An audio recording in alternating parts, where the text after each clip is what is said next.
قاسم محمد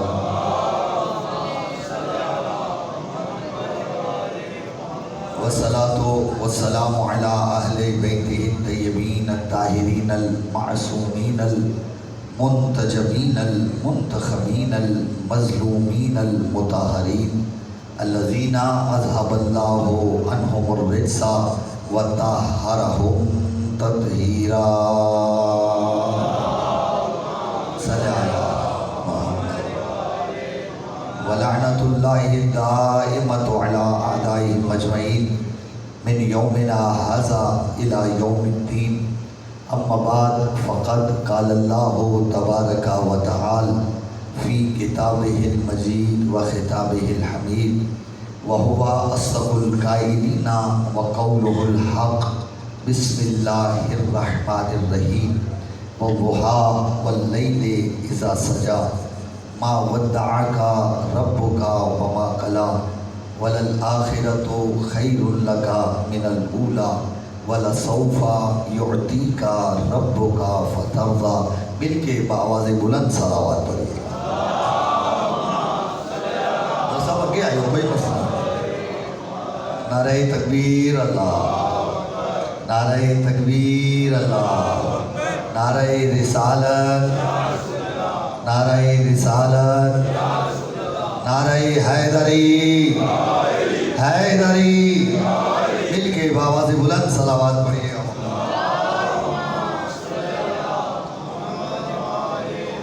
درود پڑھنا اتنی عظیم عبادت ہے کہ یہ کبیرہ گناہوں کا کفارہ ہے. اپنے اپنے گناہوں کی بخشش کے لیے بآواز بلند صلوات پڑھے. اللہ صلی علی محمد.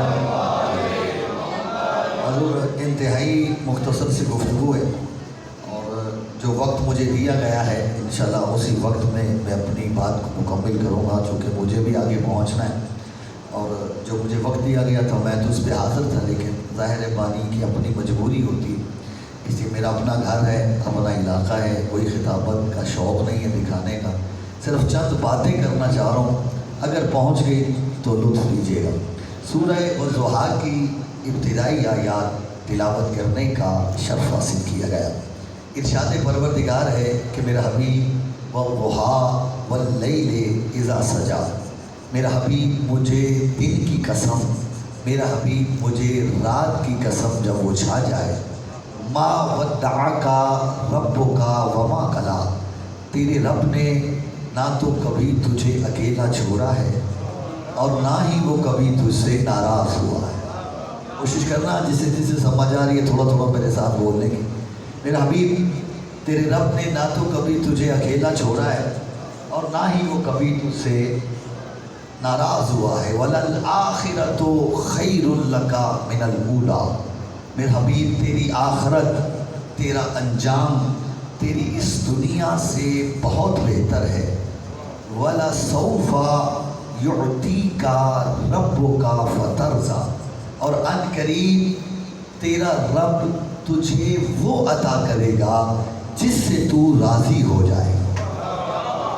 میری بات پہنچ رہی ہے صاحب؟ دیکھیں چونکہ وقت کم ہے اس لیے میں جلدی ایک بات کرنا چاہتا ہوں. اللہ فرماتے ہیں میرا حبیب وَلَسَوْفَ يُعْطِيكَ رَبُّكَ فَتَرْضَى.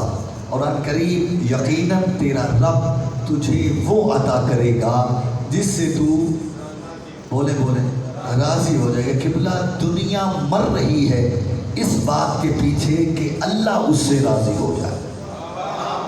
اللہ سلامت رکھے. آپ بھئی رضی اللہ کی دوڑ لگی ہوئی ہے، بلکہ لوگوں نے تو فیکٹریاں لگا لی ہیں ہر کسی کو رضی اللہ کہنے کی. تو قبلہ گزارے ہر کوئی یہی چاہتا ہے کہ اللہ اس سے راضی ہو جائے. اور یہ عام انسانوں کی بات نہیں، آدم سے لے کے عیسیٰ تک ہر نبی چاہتا ہے کہ اللہ اس سے راضی ہو جائے، اور اللہ چاہتا ہے میرا محمد مجھ سے راضی ہو جائے. اللہ صلی علی محمد. شکر گزار ہوں آپ کی توجہات کے. بس آپ جتنی توجہ کی بیٹھے یہی توجہ باقی رکھے گا. ضروری نہیں کہ آپ جو ہے بہت زیادہ جو ہے وہ میرے ساتھ بولیں، لیکن جس کو جتنا لطف آتا رہے میرے ساتھ چڑھتا رہے.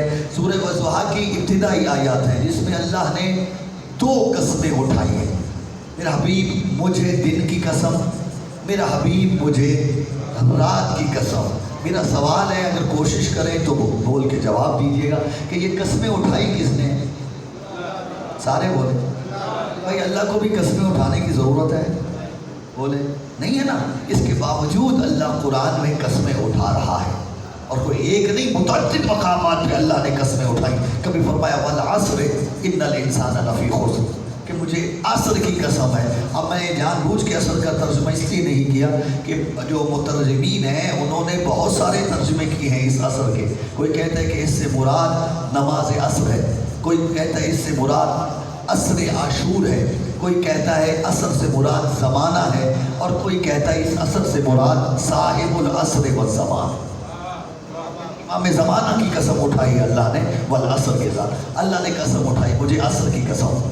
اور کبھی فرمایا والتین والزیتون وطور سینین وہذا البلد الامین، میرا حبیب مجھے انجیر کی قسم، مجھے زیتون کی قسم، مجھے طور سینا کی قسم، اور اس امن والے شہر مکہ کی قسم۔ اور میرے حبیب نے بتا دینا میں نے مکہ کی قسم اس لیے نہیں اٹھائی، اس میں کعبہ ہے، اس میں بیت اللہ ہے، جس کی طرف لوگ منہ کر کے نماز پڑھیں گے، جو قبلہ بنے گا، جس کے لوگ طواف کریں گے، جس کا حج کریں گے، میرا گھر ہے، میری عبادت ہوگی، اس لیے مکہ لائے کی قسم بنا۔ تو پروردگار پھر کیوں بنایا اسی لائے کی قسم؟ فرمایا میرا حبیب لا اقسم بہذا البلد وانت حل بہذا البلد، کہ مکہ اس لیے لائے کی قسم نہیں بنا کہ اس میں کعبہ ہے، بلکہ اس لیے لائے کی قسم بنا اس کی گلیوں میں تو چلتا ہے، اور صرف تو نہیں چلتا، ووالد وما ولد، ایک باپ ہے، ایک بیٹا ہے جو تیرے ساتھ مل کے اس کی گلیوں میں چلے، یہ لائے کی قسم بن گیا۔ بول سکتے ہو میرے ساتھ؟ سلامت رہے حیدری۔ اللہ نے قسمیں اٹھائیں، اور کبھی فرمایا، اور دیکھیں اگر میں ساری قسمیں سنانے لگ جاؤں تو میرا خیال ہے شام مجھے یہی ہو جائے گی، اور نہ پانی برداشت کر پائیں گے نہ آپ برداشت کر پائیں گے، اس لیے میں ذرا 2 یا 4 قسمیں آؤ اگر آپ میرے ساتھ چل پائے۔ فرمایا والعادیات ضبحا فالموریات قدحا فأثرن بہ نقعا۔ ان ساری آیتوں کا ایک جامع ترجمہ اگر پہنچ جائے تو لطف لیجیے گا۔ اللہ ان آیات میں سمجھانا یہ چاہتا ہے کہ میرا حبیب، یہ میرا علی جو جنگوں میں گھوڑے دوڑاتا ہے نا، ان گھوڑوں کے سموں سے نکلنے والی چنگاریوں کی قسم ہے۔ تھک کے سنیں گے، میں انہیں سنانے نہیں آیا، توجہ چاہ رہا ہوں۔ جو علی جنگوں میں گھوڑے دوڑاتا ہے، مجھے ان کے سموں سے نکلنے والی، بولو تو صحیح۔ اچھا صرف یہ نہیں، پھر کبھی فرمایا، پھر فرمایا والفجر ولیال عشر، مجھے فجر کی قسم، مجھے 10 راتوں کی قسم۔ پھر فرمایا اللہ امر کا، اور بڑی عجیب قسم اٹھائی ہے اللہ نے یہ قرآن میں، میرا حبیب اللہ امر کا، میرا حبیب مجھے تیری زندگی کے ہر لمحے کی قسم ہے۔ جسے سمجھ آئے وہ ضرور میرے ساتھ بولے، میرا حبیب مجھے تیری زندگی کے، سارے بولیے گا، ہر لمحے کی قسم ہے۔ یہ نہیں کہا کہ میرا حبیب تیری پہلی 40 سالہ زندگی کی قسم نہیں اٹھاؤں گا کیونکہ تو اس میں نبی نہیں ہو، یہ بھی نہیں کہا تیری زندگی کی آخری لمحات کی قسم نہیں اٹھاؤں گا کیونکہ اس وقت نعوذ باللہ تجھے بخار ہوگا، تیرا دماغ ٹھیک کام نہیں کر رہا ہوگا، بلکہ فرمایا اللہ امروں کا، تیری زندگی کے ہر لمحے کی قسم ہے۔ یعنی اللہ سمجھانا یہ چاہتا ہے دنیا والوں یاد رکھنا، اگر میرے حبیب کی زندگی کا ایک لمحہ بھی عیبدار ہوتا میں ساری زندگی کی قسم نہ اٹھاتا۔ میری بات پہنچ رہی ہے صاحبہ؟ چلیں آپ آئے ہیں تو ایک قسم یہاں رک کے اور سنیے گا، حضور اجازت دیجیے۔ فرمایا والشمس وضحاها والقمر اذا تلاها، میرا حبیب مجھے سورج کی قسم، مجھے اس کے وقت ضحیٰ کی قسم، اور مجھے چاند کی قسم جب وہ سورج کے پیچھے پیچھے آتا ہے۔ بڑے حوصلے سے بڑی توجہ سے میری بات سنیں گے اگر جملے کا لطف لینا چاہتے ہیں۔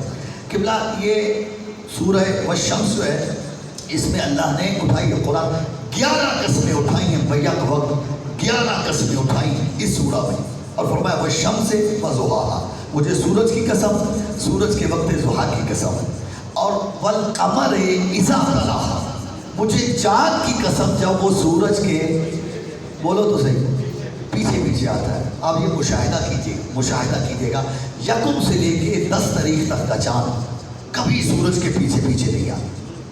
سورج سے پیچھے آنے کا مطلب کیا ہے کہ ابھی سورج کاملاً غروب نہیں ہوا ہوتا کہ چاند طلوع ہو جاتا ہے۔ یعنی سورج ابھی مکمل غروب نہیں ہوا، چاند نظر آنا شروع ہو جاتا ہے. توجہ چاہ رہا ہوں، یہ ہے سورج کے پیچھے پیچھے آنا. اب یکم سے لے کے 10 تاریخ تک کا چاند کبھی سورج کے پیچھے بولے میرے ساتھ نہیں آتا. اور اسی طرح آخری ماہ کا چاند 19-20 سے لے کے آخری ماہ تک کا چاند یہ بھی سورج کے پیچھے نہیں ہے. تو پھر کون سا چاند ہے جو سورج کے پیچھے آتا ہے؟ یہ 12 13 14 15 16 کی راتیں.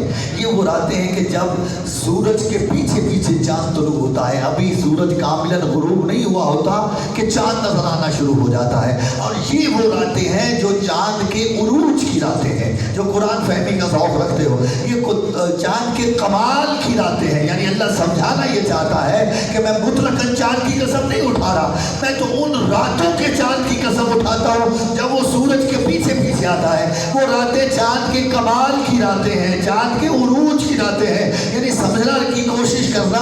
اللہ بتانا یہ چاہ رہا ہے کہ دنیا والوں یاد رکھنا، اللہ قسم اٹھاتا ہی اس کی ہے جو باکمال ہوتا ہے. اللہ کرے میری بات کسی تک پہنچی ہو. اللہ قسم اٹھاتا ہی اس کی ہے جو باکمال ہوتا ہے. فرمایا والشمس وضحاہا والقمر اذا تلاہا. مجھے سورج کی قسم، اس کے وقت ضحا کی قسم، اور مجھے چاند کی قسم جب وہ سورج کے پیچھے آتا ہے. ان آیات کی تفسیر بیان کرتے ہوئے کائنات کا رسول کہتا نظر آیا، یا علی انا کالشمس وانت کالقمر. اے علی میری مثال سورج کی مثال ہے، تیری مثال چاند کی مثال ہے. یعنی رسول سمجھانا چاہ رہے تھے، اے علی میں شمس نبوت ہوں اور تو وہ قمر ولایت ہے. اپنے غروب ہونے سے پہلے غدیر میں تیرے طلوع ہونے کا اعلان کر کے جاؤ.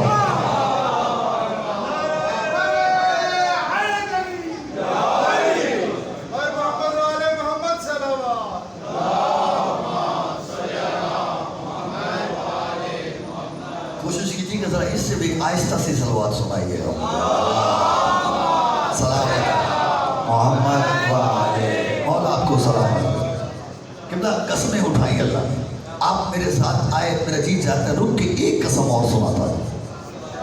توجہ ہے. والنجم اذا ہوا ما ضل صاحبکم وما غوا وما ینطق عن الہوی ان هو الا وحی یوحی. میرا حبیب انہیں بتا والنجم اذا ہوا، مجھے اس ستارے کی قسم ہے جو بطول کی شادی کا پیغام لے کے علی کی دہلیز پہ اترا ہے. تھک کے سن رہے ہو، میں ان کا ذمہ دار نہیں ہوں. توجہ چاہ رہا ہوں. والنجم اذا ہوا، میرا حبیب مجھے قسم ہے اس ستارے کی جس نے حرکت کی، جو دہلیز علی پہ اترا بطول کی شادی کا پیغام لے کے. انہیں بتا دے ما ضل صاحبکم وما غوا، تمہارا یہ صاحب، میرا یہ مصطفیٰ، میرا یہ رسول نہ تو یہ گمراہ ہے نہ ہی اس کے دماغ میں خلل ہے. بڑی قیمتی آیت ہے اور اللہ نے ایک فیصلہ خود جملہ ارشاد فرمایا ان آیات میں. توجہ چاہ رہا ہوں. والنجم اذا ہوا، توجہ میری طرف میں مولا، مجھے اس ستارے کی قسم ہے جس نے حرکت کی. ما ضل صاحبکم وما غوا، انہیں بتا دے تمہارا یہ صاحب، میرا یہ مصطفیٰ، میرا یہ رسول نہ تو یہ گمراہ ہے اور نہ ہی اس کے دماغ میں خلل ہے. ما ینطق عن الہوی ان هو الا وحی یوحی. یہ تو اپنی خواہش سے بولتا ہی نہیں، یہ تو اپنی خواہش سے کلام ہی نہیں کرتا. اگر بولتا ہے تو میری وحی سے بولتا ہے. اب قبلہ سیرت مصطفیٰ اٹھا کے دیکھیے گا کہ لوگوں نے نعوذ باللہ من ذالک رسالت امام پہ گمراہ ہونے کا الزام یا رسول کے دماغ میں خلل ہونے کا الزام تب لگایا جب رسول نے علی کے فضائل سنائے. بولو یار میرے معیار تھا کہو تو کچھ کہوں گا کہ لوگوں نے الزام کب لگایا؟ جب رسول نے علی کے، بولو تو صحیح بھئی، رسول کا فرائض منصبی میں سے ایک فرض یہ بھی تھا کہ دنیا کو علی کے فضائل بتاؤ.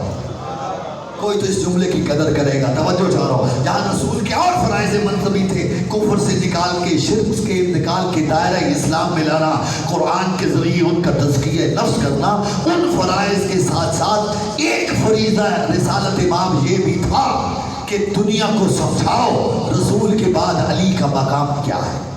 توجہ، علی کے فضائل بتانا رسول کی ذمہ داری تھی کیونکہ یہ سلسلہ امامت شروع ہونا تھا. تو اس لیے لوگوں نے الزام تب لگایا جب رسول نے علی کے، بولو یار علی کے فضائل سے میں غیر ذمہ داری سے باتیں کرنے کا عادی نہیں، اپنے ایک ایک لفظ کا ضامن ہوں۔ اللہ نے فرمایا والنجم میں قسم اٹھا دی، تم میرے رسول پہ الزام لگاتے ہو نا تو سنو والنجم اذا ہوا ما ضل صاحبکم وما غوا، میرا بھی مجھے اس ستارے کی قسم ہے جس نے حرکت کی ہے، اور میرا بیوی نے بتا دے تمہارا یہ صاحب میرا یہ مصطفیٰ نہ اس کے دماغ میں خلل ہے نہ ہی یہ گمراہ ہے، ما ینطق عن الہوا ان هو الا وحی یوحی، یہ تو اپنی خواہش سے بولتا ہی نہیں، اپنی مرضی سے کلام ہی نہیں کرتا، جو بھی کہتا ہے میری وحی سے کہتا ہے۔ یعنی اللہ سمجھانا یہ چاہتا ہے کہ خبردار دنیا والوں، اگر میرا مصطفیٰ علی کے فضائل سنائے تو یہ مت سمجھنا کہ چچا دار بھائی ہے اس لیے سنا رہا ہے، داماد ہے اس لیے سنا رہا ہے، اس کی گود میں پلا ہے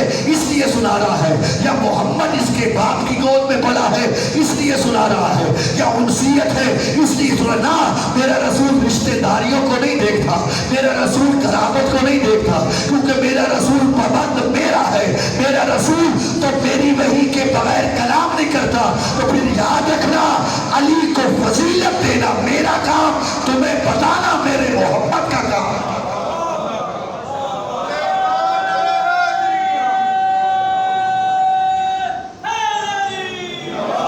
ایسے نہیں، دونوں ہاتھ بلند کر کے نعرے حیدری۔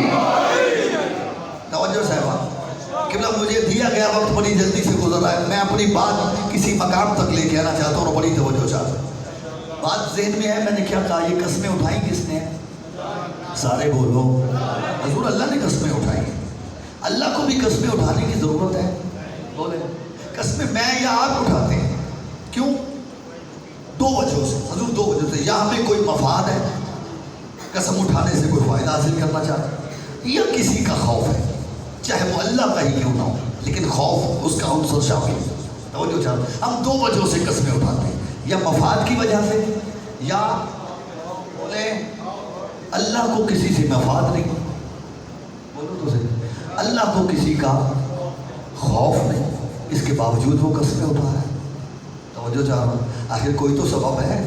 اچھا، یہ جتنی بھی قسمیں میں نے آپ کے سامنے پڑھی ہیں اور اس کے علاوہ بھی بہت ساری قسمیں قرآن میں، جتنی چیزوں کی اللہ نے قسمیں اٹھائی ہیں، جتنے آرام سے آپ بولیں گے میں بھی اتنے آرام سے، تاکہ میری بات آپ تک پہنچ جائے، کہ وہ جتنی بھی قسمیں اللہ نے اٹھائی ہیں یہ ساری کی ساری اللہ کی مخلوقات ہیں۔ ایسے ہی ہے، زمین اللہ کی مخلوق، آسمان بولو اللہ کی مخلوق، ستارے اللہ کی مخلوق، اور جناب جو ہے جو بھی آپ دیکھیں جسی قسم، عصر اللہ کی مخلوق، فجر اللہ کی مخلوق، مصطفیٰ اللہ کی مخلوق، تین اللہ کی مخلوق، زیتون اللہ کی مخلوق، طور سینین اللہ کی مخلوق، توجہ چاہ رہا ہوں، نون والقلم وما یسطرون، قلم اللہ کی مخلوق، توجہ چاہ، جتنی بھی ہیں قسمیں خدا نے اٹھائی ہے، یہ ساری کی ساری اس کی مخلوقات ہیں، اور مخلوق کبھی خالق سے افضل ہو نہیں سکتی، مخلوق کبھی خالق سے، قبلہ قسمیں تو آپ بھی اٹھاتے ہو، قسمیں میں بھی اٹھاتا ہوں، قسمیں اللہ نے بھی قرآن میں اٹھایا، اگر میں پڑھتے پڑھتے کہوں مجھے اس تسبیح کی قسم ہے، مان لو گے؟ نہیں مانو گے؟ اچھا میں یہ ساؤنڈ کی قسم ہے جی، مجھے مولا عباس کے علم کی قسم ہے، بولو مجھے قرآن کی قسم ہے، مجھے امام زمانہ کی قسم ہے، مجھے اہل بیت کی قسم ہے، مانو گے نا؟ کیوں؟ اس لیے کہ قسم ہمیشہ اپنے سے، بولے بولے میرے ساتھ، افضل کی اٹھائی جاتی ہے، اور اللہ نے یہ جتنی بھی قسمیں اٹھائی ہیں ان میں سے کوئی شے بھی اللہ سے افضل ممکن ہی نہیں ہوتی، ساری کے ساری مخلوقات، اس کے باوجود اللہ نے ان کی قسمیں اٹھائی ہیں، اور اس پوری کائنات میں اللہ سے افضل بولے کوئی نہیں ہے، تو پھر یہ اللہ نے یہ قسمیں کیوں اٹھائی؟ ایک قرآن کا طالب علم ہونے کی حیثیت سے جو میں سمجھ پایا کہ اللہ نے یہ قسمیں کیوں اٹھائی، کہ میں دو وجہ سمجھ پایا کہ دو وجہوں میں سے کوئی نہ کوئی ایک وجہ ضرور ہے جس کی وجہ سے اللہ نے یہ قسمیں اٹھائی۔ پہلی وجہ جو میں سمجھ پایا وہ یہ کہ اللہ جانتا ہے کہ تم قسموں پہ اعتبار بڑا کرتے،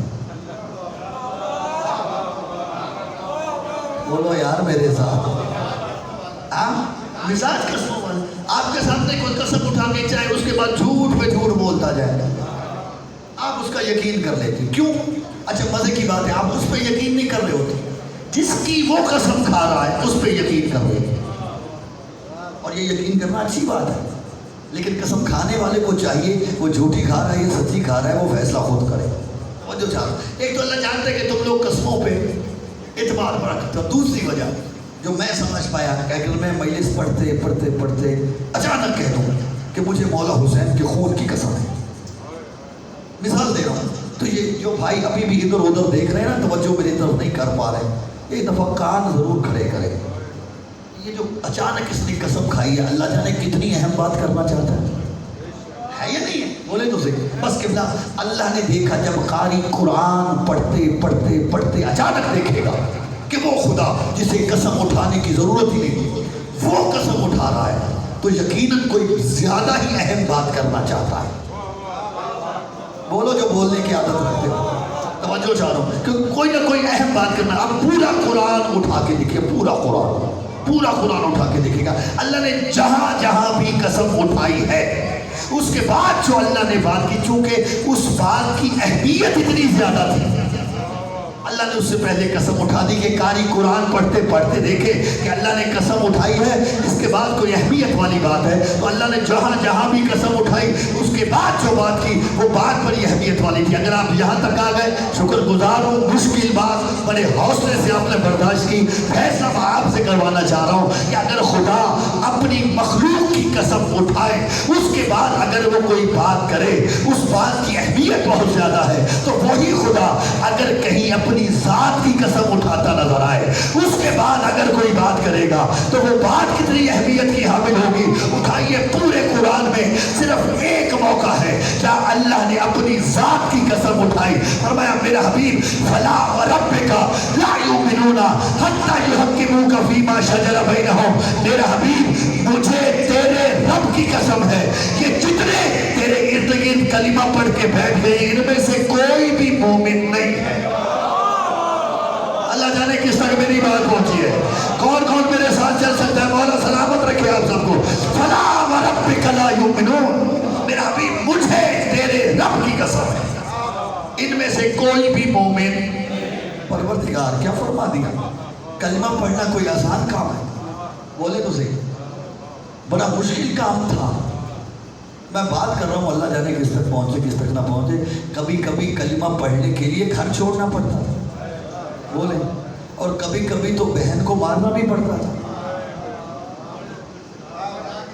توجہ صاحب، کبھی کبھی جو ہے وہ یہ حالات ہو جاتے تھے کہ جو کلمہ پڑھ لیتا اسے پتھروں سے صدوکوب کیا جاتا، کوئلوں پہ لٹایا جاتا، کانٹوں پہ چلایا جاتا۔ توجہ چاہ رہا ہوں، خاندان چھوڑنا پڑتا، رشتہ دار چھوڑنا پڑتے، قبیلہ چھوڑنا پڑتا، کوئی آسان کام نہیں تھا۔ پروردگار یہ تو نے کیا فرما دیا، فلا وربک لا یؤمنون، میرا بھی مجھے تیرے رب کی قسم ہے ان میں سے کوئی بھی مومن نہیں۔ پروردگار اتنی مشکل سے تو کلمہ پڑھا، عجب نہیں آوازیں سنیں، خبردار کلمہ پڑھ لینا ایمان کی دلیل نہیں ہوتا۔ بولو جسے سمجھ آتی ہے باتوں کی، کلمہ پڑھ لینا ایمان کی دلیل نہیں ہوتا۔ پروردگار پھر ایمان کیا ہے؟ کہ پڑھو اسی آیت کو پڑھو، فلا وربک لا یؤمنون حتی یحکموک فیما شجر بینہم، تیرے نبی ان میں سے کوئی بھی اس وقت تک مومن نہیں ہو سکتا جب تک کہ اپنے باہمی جھگڑوں میں تجھے اپنا جج نہ بنا لے۔ جسے سمجھ آئے وہ ضرور بولے، جسے سمجھ نہیں آ رہی میرے اس پہ کوئی کھلا نہیں۔ توجہ سنو، فلا وربک لا یؤمنون، میرا حبیب مجھے تیرے رب کی قسم ہے ان میں سے کوئی بھی اس وقت تک مومن نہیں جب تک کہ اپنے باہمی جھگڑوں میں تجھے اپنا فیصل نہ بنا لے، تجھے اپنا حکم نہ بنا لے، تجھے اپنا جج نہ بنا لے۔ پروردگارا اگر کسی نے رسول کو اپنا حکم تسلیم کر لیا، اپنا جج مان لیا، اپنا فیصل مان لیا، مومن ہو جائے؟ فرمایا ہرگز نہیں۔ ثم لا یجدوا فی انفسہم حرجا مما قضیت، پھر میرے حبیب جو تو فیصلہ کر دے اس میں کسی قسم کا شک نہ کرے۔ بولو میرے ساتھ، اگر شک کر دیا پھر بھی مومن، سارے بولنا، پھر بھی مومن نہیں۔ پروردگار کسی نے رسول کو اپنا جج بنا لیا، رسول نے فیصلہ کیا، اس نے شک نہ کیا، مومن بن جائے گا؟ اور میں ہرگز نہیں۔ وَيُسَلِّمُوا تَسْلِيمًا، میرے محمد کے فیصلے کو دل سے تسلیم کرنا پڑے گا۔ توجہ میرے بزرگوں نوجوان بھائیوں، تو وہ اللہ نے ایمان کی 3 شرطیں دی، رسول کو جج بناؤ، رسول کے فیصلے میں شک نہ کرو، رسول کے فیصلے کو دل سے تسلیم کرو۔ قبلہ قرآن جو ہے مفروضوں پہ بات نہیں کرتا، فرضی ایسی باتیں نہیں کرتا، ہوا میں باتیں نہیں چھوڑتا۔ بھئی کوئی تو تھا جس نے رسول کو اپنا جج نہیں بنایا تھا، کوئی تو تھا جس نے محمد کے فیصلے میں شک کیا تھا، کوئی تو تھا جس نے محمد کے فیصلے کو دل سے تسلیم نہیں کیا۔ قرآن اسے مومن نہیں مانتا، تم امیر المومنین کیسے بنا؟ سلامت رہے، نعرہ بھی میں ہی مارنا ہے۔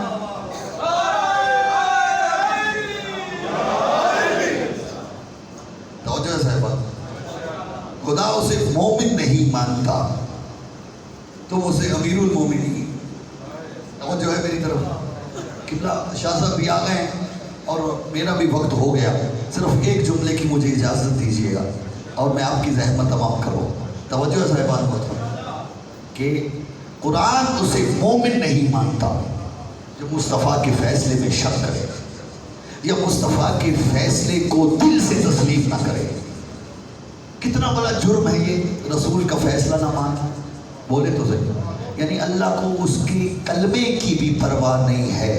اللہ کہتا تیرا کلمہ بھی کلمہ نہیں رہا، اور اگر رسول کہے فاطمہ تو بضعۃ منی، سیدہ میرا ٹکڑا ہے، جس نے بطول کو اذیت دی اس نے مجھ محمد کو اذیت دی، تو پھر سمجھ لینا جس نے سیدہ کو اذیت دی ہے اس کا کلمے سے بھی کوئی تعلق نہیں۔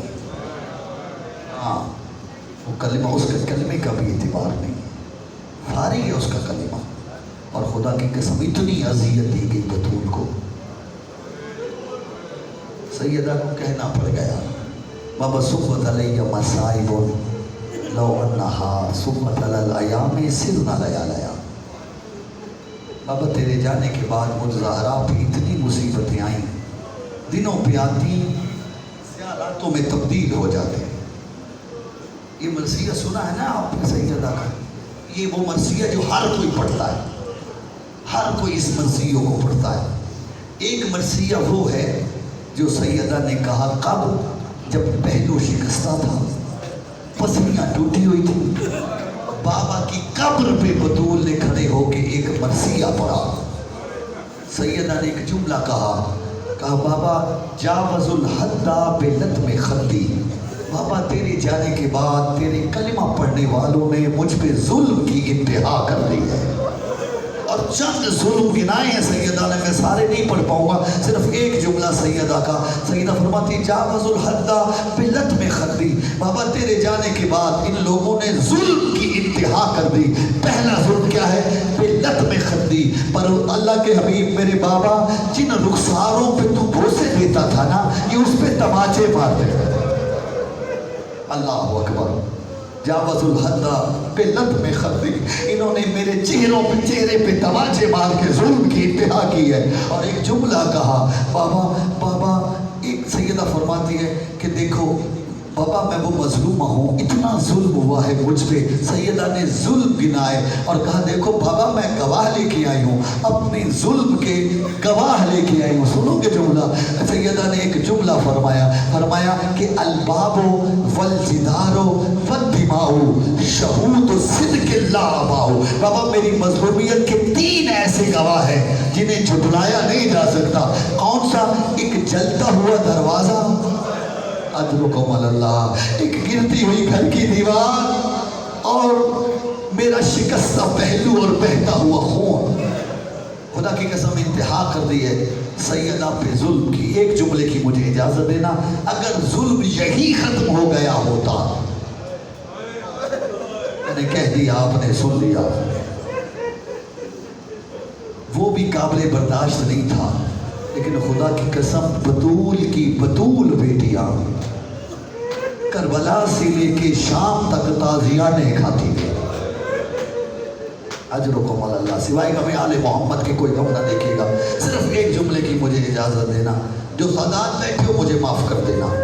جب علی کی بیٹی شام کے بازار میں آئی ہے نا، شام کے بازار میں نے کہہ دیا آپ نے سن لیا، پوچھو سجاد کے جگر سے جو پورے 35 سال خون کے آنسو روتا رہے سجاد، جب بھی پوچھا گیا مولا سب سے بڑا ظلم کا ہوا، ایک ہی جملہ فرماتے ہیں شام۔ الشام الشام، جو زہرا کو فرصت دینے کے لیے سے آئے ہو. جب علی کی بیٹی آئی ہے نا شام کے بازار میں، اتنا اجر رسالت ملا، سیدہ سر سے لے کے پاؤں تک خون میں رنگین ہو گئے. مکانوں کی چھتوں پہ عورتیں تھی نا، اگر جی نبی زادیوں کا تماشا دیکھ رہی تھی. ایک مکان کی چھت پہ ایک بی بی بیٹھی ہے، اس کی جھولی میں پتھر ہے، ساتھ ایک کنیز کھڑی ہے. اپنی کنیز کو دیکھ کے کہتی ہے کنیز یہ قیدی کب آئیں گے؟ میں پتھر اٹھائے اٹھائے تھک گئی. اجرکم اللہ، مولا تمہارے آنسو قبول فرمائے. دیکھیں کہتی ہے مالکن گھبرا نہیں، وہ دیکھ وہ سامنے نو کے سنا پہ سوار سر چلے آ رہے ہیں، ان کے پیچھے بے پناہ اونٹوں پہ بیبیاں سوار ہیں. جب تیرے قریب آئے نا تو انہیں پتھر مار لینا. دیکھیں تھے کیسے سر کیسی بیبیاں، کہ بس تھوڑی دیر تک تیرے مکان کے سامنے سے گزریں گے، بس عزادارو ایک منظر بنانا نگاہوں میں. تھوڑی دیر کے بعد بلا تشبیہ اس کے مکان کے سامنے سے نو کے سنا پہ سوار سر گزرنے شروع ہوئے. ایک سر پہ نگاہ پڑی، کنیز کا شانہ ہلا، کہتی کنیز دیکھ تو صحیح، یہ مجھے اپنے حسین کا اکبر دکھائی دیتا. رونے میں شرم نہ کیا کرو، اللہ جانے اگلے سال کس کے نصیب ہو کس کے نصیب نہ ہو. مجھے اپنے حسین کا اکبر دکھائی دیتا. کنیز کہتی نہیں مالکن تو بھول رہی ہے، کہاں مدینے کے سید کہاں یزید کے باغی.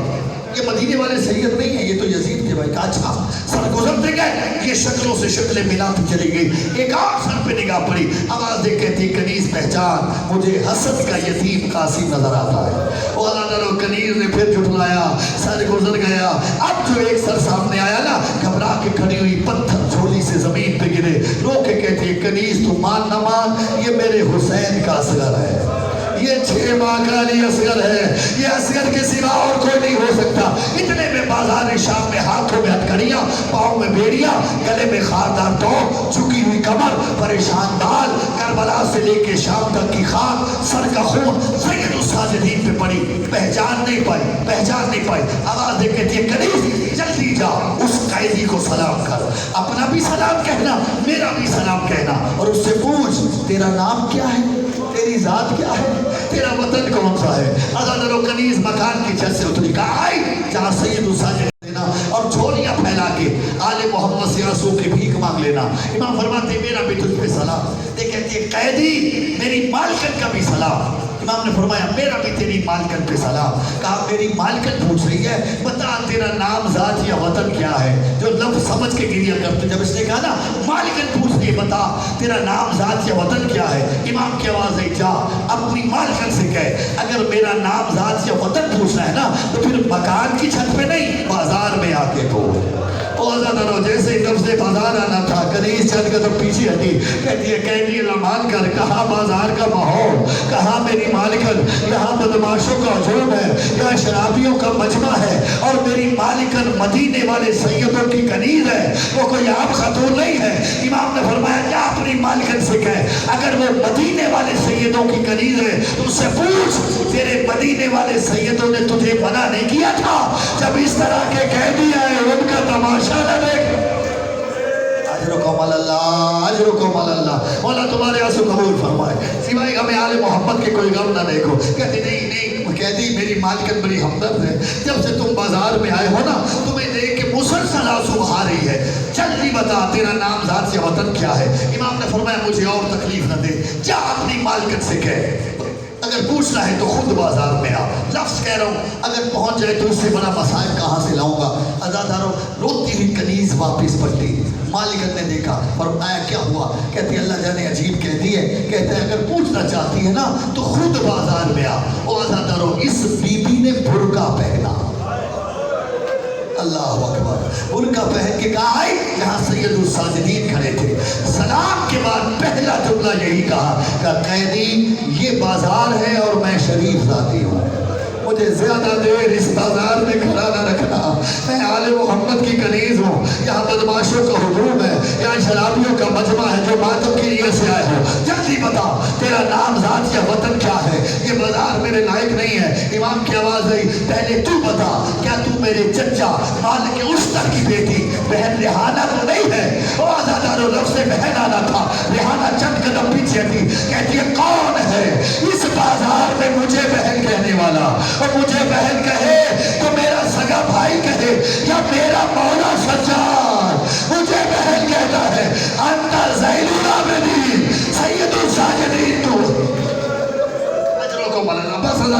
امام نے اسے کوئی جواب نہیں دیا. ریحانہ کی نگاہ پیٹ پلانے اونٹوں پہ سوار بیویوں پہ چلی پڑی, جیسے پڑی نا نظر بیویوں پہ, اس نے سید الساجدین کو چھوڑا, بیویوں کی جانب چلی. سیدہ کی نگاہ پڑی, ریحانہ آ رہی ہے. سیدہ رو کے فرماتی ہے بیویوں ریحانہ کو کوئی نہ بتائے ہم کون ہیں. اور ریحانہ کریمہ کیا کہتی ہے بیویوں بتاؤ کون ہو. کسی بیوی نے جواب نہیں دیا. رو کے کہتی ہے تمہیں مدینے والے محمد کا واسطہ, بتاؤ تم کون ہو. دارو واسطے کا آنا تھا. سیدہ کی آواز ہے ریحانہ یہ کوئی پہلے والا کوفہ و شام ہے جس کی ہم شہزادیاں ہوا کرتی تھی, دونوں ہاتھوں سے ماتم کر کے تھی میں اجڑ گئی. انت زینب بنت علی, تو علی کی بیٹی زینب ہے اور آل محمد کی غربت کا ماتم کرنے والوں. ابھی سیدہ نے جواب نہیں دیا تھا, رو کے سنا پہ حسین نے قرآن کی تلاوت کو شروع کیا. ریحانہ نے بیویوں کو بھی چھوڑا, حسین کے سر والے نیزے کے نیچے آئی, بڑی دیر تک قرآن کی تلاوت سنتی رہی. لہجہ پہچان لیا, رو کے کہتی انت حسین ابن علی. اسے زہرا چکیا پیس پیس کے باندھتی رہی, وہ حسین تو ہے, دوش پیغمبر کا سوار تو ہے. سر حسین سے آواز ہے ریحانہ انا حسین ابن علی, حاضر زینب, حاضر ام کلثوم, حاضر سکینہ, حاضر رباب, حاضر سجاد. ہاں ریحانہ میں حسین ہوں, یہ میری زینب ہے, یہ ام کلثوم ہے, یہ سکینہ ہے, یہ رباب ہے, یہ زنجیروں میں میرا سجاد ہے جو اب تک ماتم نہیں کر پایا. جب ریحانہ کو پتا چلا نا یہ آل محمد اجڑ کے آ گئے, دونوں ہاتھوں سے حسین کے سر والے نیزے کو تھاما, چپ بچنے کہتے ہیں مولا تیرے اکبر کا ماتم بعد میں کروں گی, تیرے قاسم کو بعد میں رہوں گی, مولا تیرا غم بعد میں مناؤں گی, تیری بہنوں کے ساتھ قید بعد میں نبھاؤں گی, پہلے میرے ایک سوال کا جواب دے. امام فرماتے ریحانہ پوچھ کیا پوچھتی ہے, کہ مولا بس اتنا بتا دے تیرا اکبر جو شہید ہوا, تیرا قاسم جو پامال ہوا, تیرا اصغر جو ذبح ہوا, مولا تو جو شہید ہو گیا, تیری بہنیں جو بے رنا ہے, تیری سکینہ جو کانوں سے خون نکل رہا ہے, تیری شہزادی جو تماچے کھا رہی ہے, تیرا سجاد جو زنجیروں میں ہے, بس اتنا بتا دے کیا ام البنین کے لال نے تیرے ساتھ وفا نہیں کی, کیا عباس نے تیرے ساتھ وفا نہیں کی. سر حسین سے آواز آئی ریحانہ کھلے نہ دے, وہ جو گھوڑے کی گردن میں ہے میرے عباس ہی کا جو سر ہے, رو کے سینہ پہ اس لیے سوار نہیں ہوتا. زینب و کلثوم کے کھلے سر نظر آتا. اللہ رحمۃ اللہ القوم الظالمین سیعلم الذین